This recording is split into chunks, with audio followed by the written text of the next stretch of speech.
කිසිදු සිතියමක් හෙළිකිරීමට එඩිතර නොවූ රහස් සඟවාගෙන රිටිගල වනාන්තරය ශතවර්ෂ ගණනාවක් තිස්සේ නිහඬව පැවතුණි.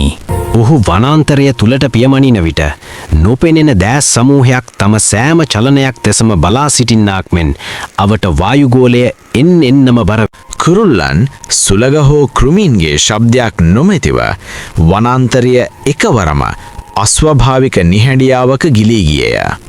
කාලය බලපෑමට හසු නොවූ ඉතිහාසයෙන් අමතක වී ගිය පැරණි ගල් නටබුන් මීදුම අතරින් මතුවිය.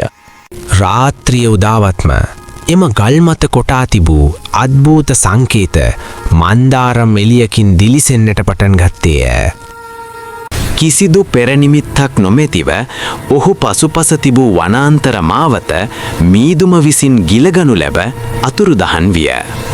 ගස් අතරින් ඈත දෝංකාරයක් ඇසී ගිය අතර එය මිනිස් හඬක් නොව ඊට වඩා පැරණි හඳුනා නොගත් යමක් විය.